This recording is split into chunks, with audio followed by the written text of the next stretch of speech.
Howdy everybody, this is Omar, your audio amigo, finally back with an episode of the Planar project. It's been a while, so let's go ahead and get right into it. Back in early 2022, the Planar IEM market was kind of experiencing a renaissance. Big brands were coming out with IEMs like the 7Hz Timeless, the Tangzhou Wozetian, the Letshuoer S12, and you had even smaller brands like the Rapco Hook X gaining a lot of prominence and getting recommended by a lot of people. That was almost 4 years ago, however, and those brands have been sort of supplanted by newcomers from Hidizs, KiwiEars, and Simgot, and those are the ones that are getting all the recommendations nowadays. The heirs to the thrones of Tangzhou, 7Hz, and Letshuoer haven't really been rising to the occasion. I will do videos on the Timeless 2, the Zetian Legend, and the MP143, and why I think that none of those three live up to their expectations or their bloodlines. But today we have the new heir to the Letshuoer throne that is looking to fight back against these upstarts. Meet the Letshuoer S12 Ultra, the newest and, according to Letshuoer, the final member of the S12 family of IEMs. Priced at $169 and serving as the swan song to one of the most popular and well-known planar IEM families in the business, will the S12 Ultra do what the Timeless 2, the Zetian Legend, and the MP143 couldn't do? Can it live up to the crushing weight of expectations? Only one way to find out. But first, a quick disclaimer. Letshuoer sent me these for review. I'm not being paid for this review, but because I could turn around and sell this set if I wanted to, I've gone ahead and activated the paid promotion feature here on YouTube. I do these disclaimers because I believe in full transparency when there's potential bias besides my own personal taste at play. Thank you so much to Letshuoer for sending me these, and thank you to all of you watching for your continued support. The unboxing experience here on the Ultra is similar to the other sort of normal, non-limited edition members of the S12 family. Inside the box, you will find the IEMs themselves. You will also find Letshuoer's classic plastic hockey puck carry case, 2 sets of ear tips and their nice little ear tip wheel. You get 3 of their vocal ear tips and 3 of their balanced ear tips. The missing set here comes on the IEMs themselves. You also get a 4.4 millimeter adapter for that modular cable. And interestingly, you get a USB C Dongle DAC, which is super nice to see on a planar IEM. The standard Letshuoer puck case is the same as it's been on everything else. Nice rubberized plastic coating. The inside features a soft touch rubber coating with a technically removable. Can you show it up? There it is. There's a little hole right there. You can pull that out and sort of clean it if you really need to. Being a sort of hard puck case, the crush resistance is absolutely incredible. The screw top is an issue for some people. I personally don't mind it all that much. I do wish it was a bit coarser threaded, so it would take less turns to get it on and off. But honestly, I really like this case. I think it's one of the nicer ones offered on the market. It's a bit large, but it slides into pockets just fine, and I see it getting a lot of use. In terms of overall accessories, I feel like this is right in line with what you get at this price point. No, there aren't any premium ear tips or cleaning tools or cloths, but none of the other planars in this price point offer that sort of thing. And this is the only one at this bracket that offers a dongle in the box, which I actually think is a big value add for what is a potentially more power-hungry IEM. Let's have a look at the cable. It reminds me of a hybrid of the cable on the S12 2024 edition and also the one on the S08. It's that like two-tone coppery and silver four-wire weave here. I like the two-tone look. It means that it will match either the silver or the mocha version of the IEM, no matter what you get. There's no microphonics. There's no real memory. It lays flat. It behaves well. Just like all the other Letshuoer cables, it's been really nice. Your choice in the IEM color will determine your choice of hardware. I have the mocha version, hence the mocha hardware. You can see these are screw-secured modular terminations. I really like the triangle pattern here on the nut. Not only is it really nice to grip, but also, as you can see, it is captive, meaning that when you unscrew it, it doesn't run all the way down the cable, having you chase it down the cable there. The very secure termination there is indexed, and the index mark, unlike some other IEMs I've had recently, actually lines up pretty well with each other, and when you screw it on, it doesn't bother me that they're sort of out of whack. This is a good grip point as well, so full points there.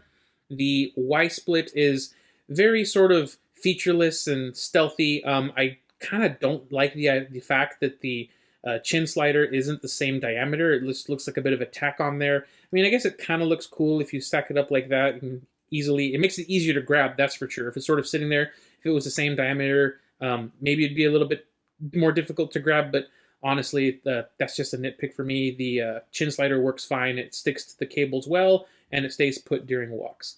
The ear hooks themselves aren't crinkly, which is always good. There's very clear R and L markings sort of etched into the connectors there. The connectors match all the rest of the hardware very well. Overall, I really like the cable. It's nice that it's modular. It definitely matches the IEMs no matter which one you get, especially with the hardware there. My only real complaint, honestly, is with the dongle. The color of the cable won't change no matter which IEM you get. And if you get the Mocha version of the cable here, then it kind of clashes if you're using it with the included dongle. Now, I guess it could be a nitpick because technically you can just use this with any other IEM, and silver is a very, it's a color that goes well with basically everything. I just kind of wish that at least for the Mocha version here, they would have included something with the Mocha hardware, but, nitpicks. One of the things that has stayed relatively consistent within the S12 family is the design and build of the shells. From the S12 original all the way up to this, the Ultra, the basic shape and size of the S12 family has remained unchanged. The Ultra has the same all-metal construction as most of the S12 family, with the same, machined nozzles and filters that you see on basically all the other family members. It has the exact same front vent design as the rest of the family, but the rear vent has changed. Instead of being a sort of standard hole there by the 2-pin connector, you can see this one is more of a slot. That gives hints to the changes that are under the hood here. Letshuoer has changed the front and rear chambers to allow for a slightly different tuning, and they've also changed up the damping. But back to the holes, what that means here is no real driver flex, no pressure buildup issues for me with these. In terms of overall build quality, they feel very solid. The all-metal shells are very, confidence-inspiring. Original S12s have stood the test of time. I've seen original units that have, scratches, bumps, and paint chipping, but they're 4 years old, and they've clearly survived scrapes, bumps, and drops. They tend to keep on ticking, so I think that should be the case here for the Ultra, since the construction is essentially the same. As we pull up these specifications, those of you who own the S12 2024 edition should find these pretty familiar. This is the same 14mm second generation planar driver that is in the S12 from the very beginning. Letshuoer is rumored to be working with the manufacturers of these drivers to develop a new driver for the future S12 replacement, but for now they've learned how to deal with this driver through lots of practice. Like all these S12 drivers, they might need a little bit more volume out of your device to reach your typical listening level, but since Letshuoer included a dongle in the box here, there's no need to run out and get a DAC if you don't already have one. That's always really nice to see, especially with planars. Including a DAC in the box just means that it's one less thing for people to worry about. These do not change sound with impedance adapters or higher output impedance sources. The weight and nozzle size is right in line with the rest of its family members. Honestly, looking at the spec sheet, you can immediately tell this is an S12 series IEM. Now it's time for the cool wall. All the S12s essentially look the same, just with different colors, and in the case of the S12 2024, slightly different material choice. The 24 edition did have that gold-plated faceplate. The Z12 came in awesome red and blue stereo colors, or gold and black, depending on which version you picked. But outside of that, the S12 family has typically been a very understated, very elegant, kind of boring IEM design. The Ultra here is no exception. There's no real panache, no flash, no style here, no two-tone colors, just simple colored metal in either this coppery mocha color or their sort of gunmetal silver. I'll be putting these in bland, but I will say that I do think they pull off the understated, elegant look rather well. I just wish there was a little bit more to the design of the shells here than just that little crease in the square by the 2-pin connector. Today's a cool day because the Council of Ladies actually has never weighed in on an S12 series IEM before, so we'll go ahead and start by asking them which of the two colors they would prefer. It's a 2-3 score in favor of the gunmetal silver. Personally, I would rather go with the Mocha because the original S12 is in sort of a silvery color, and I think the Mocha makes the Ultra a bit more distinguishable. As far as these being pretty, we have 3 yeses, a meh, and a no from lady number 4 there. So these little shells and their understated design appear to work well for the ladies. As far as if these will start conversations or earn you compliments, the score is 3-2, so I'd say these are sort of mildly interesting to the ladies overall. Looking at their thoughts, it seems like some of the ladies like the color and overall style of these, while others of the ladies wish there was just more going on here, maybe a different choice of color. Ultimately, I agree with them. I wish that there was a little bit more pizzazz going on with these, but you know, that's classic S12 for you. Comfort is an area where the S12 family has, in my opinion, always done very, very well. These are some of the smaller shells that house planar IEMs, especially compared to things like the MP143 or the Aether, and they're quite enormous shells. These are downright small. As far as I'm concerned, they slot very neatly into my ears. There are no hot spots or any other issues since there's no comfort wings or valleys here. These are just your sort of standard IEM bean shape. Easy wearing for hours at a time, no problems maintaining or forming a seal. Worked with any of the ear tips I tried. Speaking of the S12 family, my wife has tried all of them, and every single one has earned a score of yes on the tiny ear test. These are right along with it. She said that these specific ones are a hairdryer away from being like a glove. Her only issue with these are that the ear hooks in their stock sort of bend configuration aren't the most supportive of this weight in her smaller ears. As far as my wife is concerned, the entire S12 family is some of the most comfortable planar IEMs that she has tried, and if she was able to bend the ear hooks to fit her ears, they would probably all end up being like a glove just because the shape is that compliant for small ears. But now let's talk about how the S12 Ultra sounds, starting things off with the bass, which I think is probably some of the most well-balanced bass of any of the S12 series IEMs. This has some of the best sub-bass rumble that I've felt on an S12 series IEM. It has snappy, aggressive attack and textured, fast presentation that I tend to like from planar IEMs. Freaks, for example, has wonderful thump, energetic bounciness. It's not a super thin sounding bass like you can get on some other planar IEMs, and this driver can move quite a bit of air. That nice texture and very well separated note quality is something that I basically expect from all planar drivers, and this does not disappoint. The mid bass is boosted as well, with kick drums and bass guitars coming across nice and forward in replays. The bass guitars in Habit, for example, the strings rumble nicely. There's a good buzziness to them. They're forward in the mix. They don't get lost when the track gets busier. However, they also don't dominate over the rest of the mix.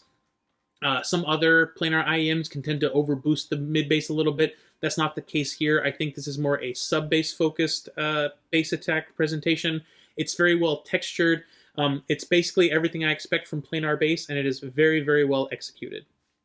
This being a planar IEM, you can get away with boosting the bass like that, and as a result, the mids here on the Ultra are clean and clear, with no masking, no separation issues, and no real problems with rendering the mid-range. Killing in the Name Of, for example, sounds very aggressive. The distortion on the guitars really cuts into the tonality.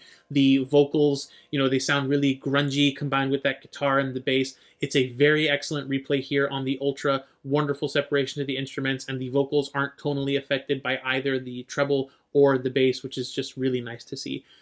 Female vocals are forward, but I feel in a very balanced way. The fundamental frequencies lend some nice emphasis to Yoko Takahashi in Yoake Umare Kuru Shoujo, for example. She's very intense in her delivery with some of those lines, very sweeping emotional notes. I don't feel like the Ultra is making her fight the instrumentation for attention. It's not pushing her back, but it's also not elevating her on a pedestal and shining a spotlight on her in a natural way.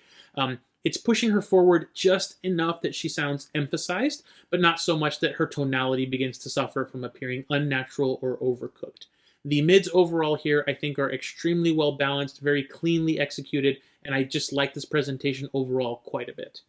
The upper mids and treble are where Letshuoer has continued to tweak this driver from the earliest days of the S12 through to the S12 2024. The upper mids are boosted enough to balance out that bass and add dimension to the vocal and instrument harmonics, but really not much more than that. Hijo de la Luna has Ana's Castilian lisp having a nice sharpness and energy to it. Her S&T tones feel precise and energetic. They never cross over into aberrant, fatiguing, or sibilant tonality. And overall, the upper mids are very, very well controlled, but also have really nice energy to them. The planar driver here does a good job of providing the incision while the damping and the tuning doesn't let it get too out of control. You still get a little bit of that planar sizzle, but it's in a very palatable way. While the treble is smooth and controlled, it doesn't completely mute the technical performance of this planar driver here. Lithium from Nirvana, for example. The hi-hats and the cymbals in this track can be very spicy in some brighter tuned planars. Here on the Ultra, they're not fatiguing, they're not sharp, they're not bitey. They do have that nice, aggressive washiness and sustain to them. The Ultra has what I'll call a very controlled airiness. It is there. It's not super grainy or super aggressive like it can be on some other planars, but it also isn't completely rolled off or muted like the S08, for example. I think that this is a fantastic middle ground between feeling the sharpness, accuracy, and technical chops of the planar driver while also making it as palatable to as many folks as possible. Technical performance, as you would expect from this planar driver, very, very strong. Low-end notes have plenty of depth and rumble to them, specifically on this execution of this driver. I love using Unshaken for low-end technical tests because D'Angelo's voice interacts with the bass guitar and the drums really nicely in this mastering. May D'Angelo rest in peace. He will be remembered very, very well through the wonderful music that he has left behind. The Ultra does him and this track absolute justice. You can feel the sort of texture on the drum skins and the rumble in his voice very well. Sounds wonderful here on the Ultra. This set also does expectedly well on my Waltz for Debbie test. Both the background conversation and the glassware hits that I typically listen for were all rendered very well by this driver. I didn't feel like I needed to turn up the volume to hear either the background conversation or the glassware hits, which I think is a great sign in this test. As far as overall technical performance goes, this is equal to basically the other planar IEMs in this bracket. So it's equal to the Aether, it's equal to the MP145, it's equal to the S12 2024. Maybe a little bit behind the S15, but not by a massive leap. That's a third-gen driver, much more difficult to tune. It has that passive radiator and some other trickeration going on there, so that's the only one that I think is a bit more technical, but again, it's not by a massive leap. As far as stereo separation and perceived 3D soundstage go, the Ultra does very well. The opening to Rasputin and all the drums and foot sounds that go from side to side in the opening are rendered very well with a very clear and precise progression from side to side and all over the sort of middle of the headspace. There's no issues with closed-in sound or that like in-head sound that you can get with some IEMs. I think this does very well. As far as perceived 3D soundstage and imaging goes, it does well master tracks justice, but it won't work miracles with tracks that don't have a ton of spatial information in them. Danson for My Father, for example, the piano, the horns, the percussion, they're all coming from their own designated spaces in the mix. There's very solid imaging, nice wide presentation, a little bit of front to back spacing going on. Overall, I think that the S12 Ultra delivers a solid performance in terms of perceived 3D soundstage and stereo separation. It's a bit above average for planar IEMs, but it doesn't quite reach the heights of the MP145 at this price range. The S12 Ultra then. It's a controlled evolution of the classic S12 planar sound that we saw last year on the S12 2024 edition. I do have some comparisons from outside the Letshuoer family lined up, but I thought it would be prudent to do a quick piece on the Letshuoer planar family. So let's go ahead and bring them in. Here is the S12. This is the S12 Pro. Here we have the Z12, the S08, the S15, and the S12 2024 limited edition. So, first thing I'm going to say, if you're looking for the standard, bright, airy, precise, potentially fatiguing, very sharp, incisive treble presentation that the original S12 had, you're not going to find it here on the S12 Ultra. That sort of treble tonality was really only ever featured on the S12 and the Z12, and with the Z12 discontinued, the original S12 still on sale is probably your best option if you want that classic S12 bright V-shaped sound signature. Since neither the Z12 or the S12 is really close to the Ultra in terms of sound, I'm going to pull them out. That way we don't have to, worry about them for the rest of the comparison. Next, let's address these warmer sounding sets, the S15 and its sort of child, the S08. The S08 is the bassiest planar here with the warmest overall tonality. The S15 is warm, but it leans more neutral. It trades in some of that bass impact that the S08 has for a more technical, more like studio-ish performance. It has all of the incision, all of the bite and sharpness that planar drivers can have, but without any of the fatiguing drawbacks. It's a very interesting tonality here. Because the S08 is so different to the S12 Ultra here, I'm going to go ahead and pull it out. I'm going to leave the S15 here for a bit because it will be important in a moment. Next are the S12 Pro and the S12 2024. The S12 turned into the S12 Pro, and that became the S12 2024. They were evolutions of sort of each other. These two feature a smoother treble presentation compared to the original S12. At least that's the way it was for most people. My particular S12 2024 came off sounding a bit brighter than my S12 Pro, to the point where actually listening to these two side by side, I prefer my personal S12 Pro unit to my personal S12 Pro or S12 2024. Now, that might not be the case for everybody, but that's personally what I feel about the two units that I have here with me. The S12 2024 isn't really available anymore, but what I do want to point out before I pull it out of shot is that I think that the S12 2024 was an attempt to get the S12 Pro to sound more like the S15 without going full dark and bassy like the S08. So let's go ahead and pull it out of shot. That leaves me then with the S15 and the S12 Pro. It's fitting that I put them this way because I would describe the S12 Ultra as being a hybrid of the S15 and the S12 Pro. It's got a similar bass and upper mids presentation and style to the S12 Pro, but it adopts the more technical but more controlled style of treble presentation from the S15. Is it as technical as the S15? Again, personally, with my test tracks, it's close, but it's not quite there. In terms of bass presentation, this has even more sub-bass than the S12 Pro, so it will be a bit more satisfying with lower, rumblier bass notes. This is also cleaner and more vocal forward than the S12 as well. Yeah, so this is how I would describe the S12 Ultra compared to the rest of the S12 family. The tonality is roughly in between the S12 Pro / S12 2024, depending on which one you have, and the S15, taking a bit of inspiration from both family members. I hope that was sort of illustrative of the family resemblance that this might have. With that out of the way, it's time to get them out of here and bring in the rest of the competition, because the Ultra has competition from outside the family that it needs to deal with. We'll start with the IEM that I still recommend to people who can fit it in their ears. It's the Planar Soundstage King, the Hidizs MP145, priced at $160 US. While the MP145 does offer different sounds with these switchable nozzles, they aren't radically different from each other, and it's more slight differences between them, with the difference between the silver and the red nozzles not being a wide gulf like you can get on some other IEMs with swappable nozzles.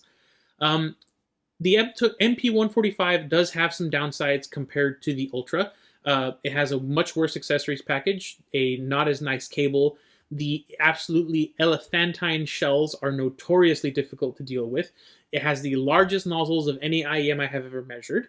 But all of those things sort of combine to give you a wonderful blend of warmth and technical performance, which other brands have been trying to emulate since this basically released.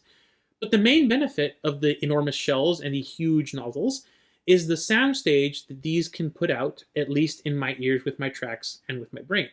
In my opinion, there has yet to be a planar at this price point that can achieve a soundstage that matches the MP145. Sure, some things have gotten close, but to beat this, you essentially have to drop some serious cash on a Fat Freak Quantum. Versus the S12 Ultra, I actually find that the bass on the Ultra rumbles a little bit deeper and it's more satisfying on low notes than the MP145. The MP145 does have a little bit of extra punch in some tracks, but overall it's a very close sort of bass presentation in terms of mid-bass punch. The Ultra is more vocal forward, a bit more satisfying with female vocals, and it's that little bit more sparkly with some cymbals and instrument harmonics without being fatiguing. The MP145 does come across as airier, but it's a little bit grainier in tonality than the smoother sound here on the S12 Ultra.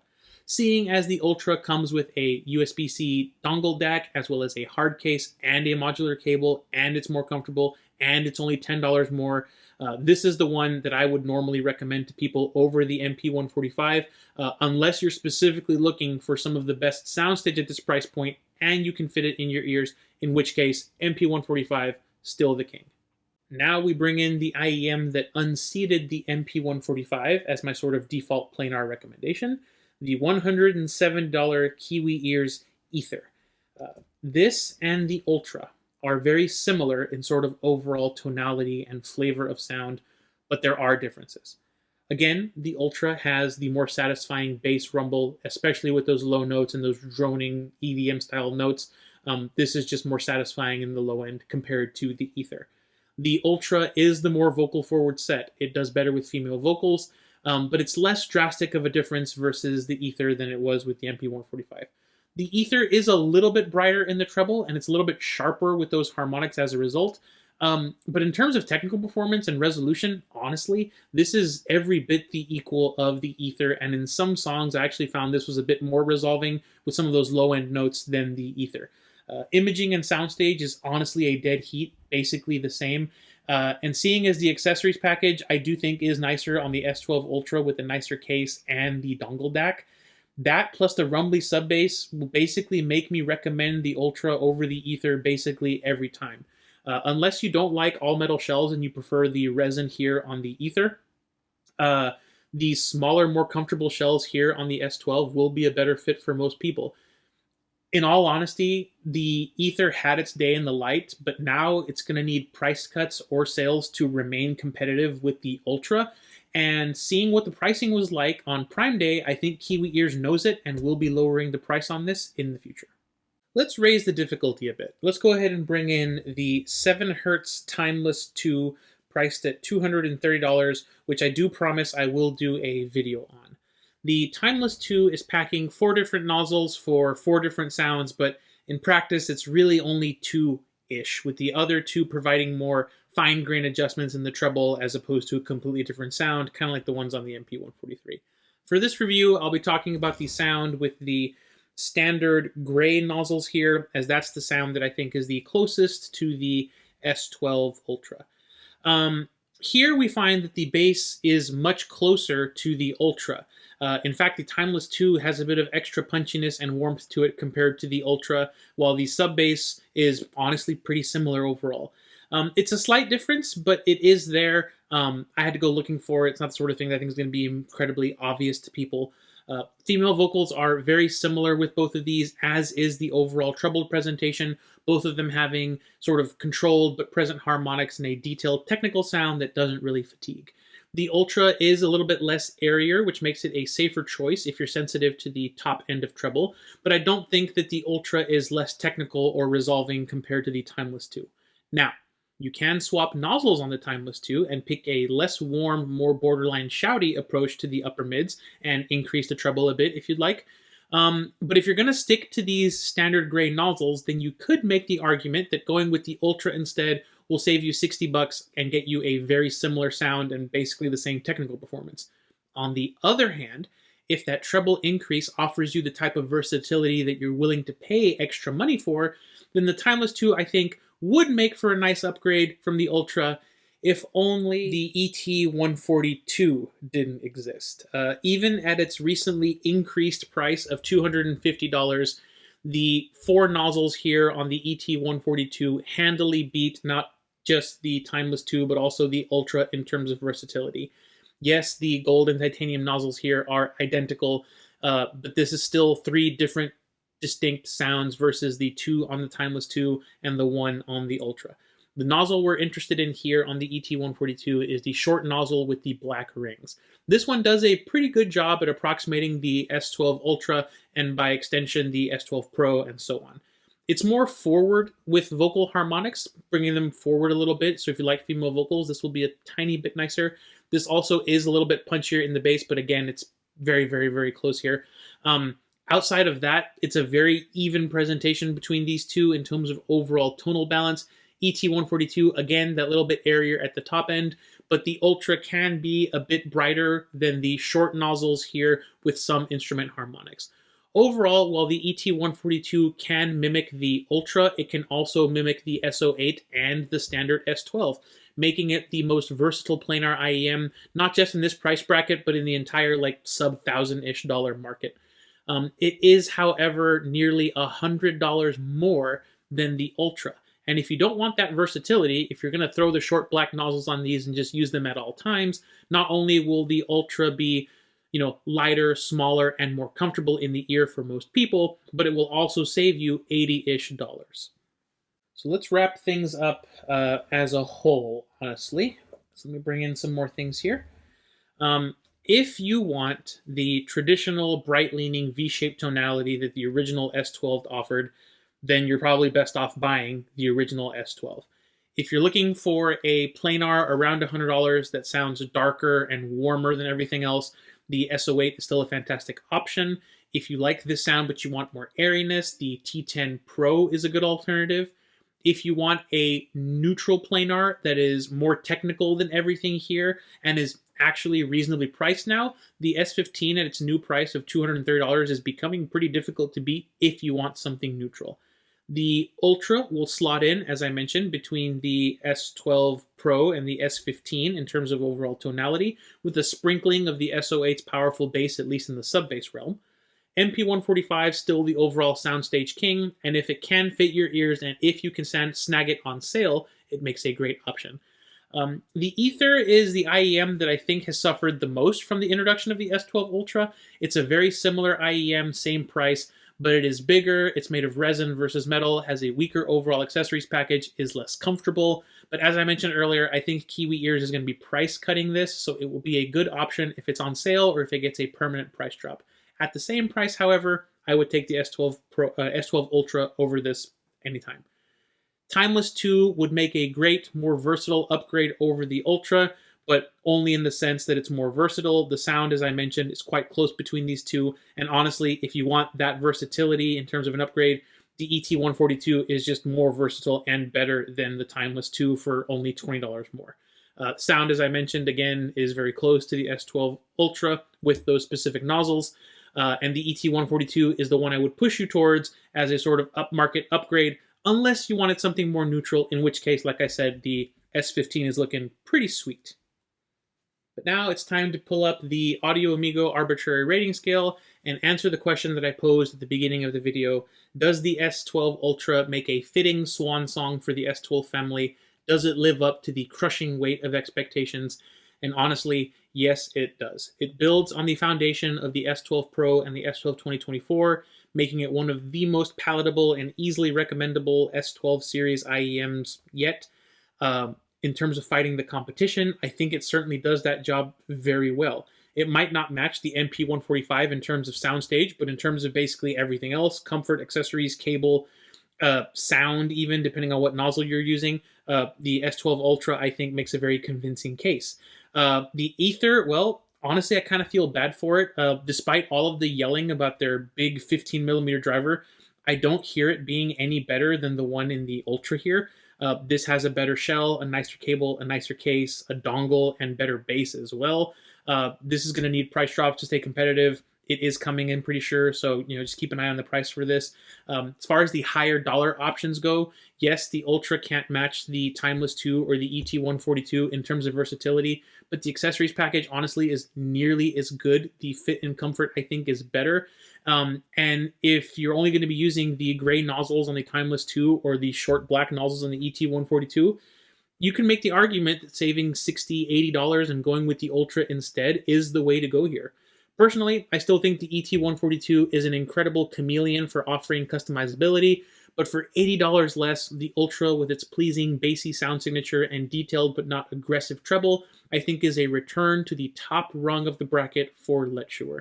This will essentially become my new default recommendation for someone looking to spend around $150 on a planar IEM. It might not be the most versatile, have the biggest soundstage, or even be the most affordable, but its combination of comfort, sound, accessories, and just build quality at this moment in time is a very hard combination to beat. Therefore, I will be putting the S12 Ultra at the top of my ranking list alongside its scruffy, bassy little sibling, the S08, the airy but still warm T10 Pro, and the premium-built sound chameleon that is the ET142 in the you should buy this tier. As I said, this will be my default planar recommendation in this price bracket for people who don't want something warm or bassy like the S08 or the T10 Pro, and also don't want to drop the $250 on the ET142. It fills in the middle bracket between those two price points very neatly, but I don't think this should be resting on its laurels. Competition is always coming in this hobby. even from Letshuoer themselves, but until they have their new driver and their new IEM ready, the Ultra will be the one to beat. Which leads me nicely into the recommendation section. Who should be buying the S12 Ultra? Well, right off the bat, honestly, if you own the MP145, the Aether, the Timeless 2, the ET142, the S15, the S12 Pro, the S12 2024, honestly, I don't think there's any real reason to go out and grab the S12 Ultra. It's just too similar in most respects, or you already have this sort of thing available. You can just EQ it down. It's the same driver. I don't think you should rush out and go buy one of these if you already own one of these Planars. This also isn't the IEM for you if you want something more on the neutral side of things. This is not the S15. It's not going to be super clean, neutral for mastering or mixing. That's just not what it is. This is also not a bass head planar like the S08, and it's also not a treble head planar like the S12 original or the Moondrop Stellaris. If, however, you are looking to get your first planar and you want something with less bass than the S08 or the T10 Pro, something a little bit cleaner, then this is the logical choice. This makes for a wonderful first planar IEM sort of full stop. The included dongle and the pleasing treble tonality makes it a very safe option while still retaining some of that planar magic in the bass and treble. Overall, I think that the S12 Ultra, like I said, will be the new default planar recommendation under $200 unless you want something specific. As I mentioned, there is always competition coming, so I can only hope that, like I said, Letshuoer does not rest on their laurels. Some other companies have essentially done that. Tengzhu comes to mind with the Zetian Legend. Video on that will come, I promise. But for now, well done, Letshuoer. The throne is yours for now. And that's going to wrap up my review for the S12 Ultra. This is a good one, folks. Genuinely enjoyed my time listening to this IEM. I thought it was just a really sweet sounding IEM. Listened to this one a lot in my spare time as well. Just really happy to have it in-house. Coming up next, I've got the pretty hyped KZ AM16 Pro. Let's see if that hype is deserved or if it's just the usual KZ noise being louder than normal this time. So keep an eye out for that one coming. But for now, as usual, thank you all so very much for watching. Huge shout out to the Compadres Club members. Remember, $5 a month and you get to decide what I review with your money, and you help make the channel more independent and less reliant on samples and tours, which I really appreciate. I hope you enjoyed the video. Have a great rest of your day. This has been Omar with Audio Amigo Reviews, and I'll catch y'all next time.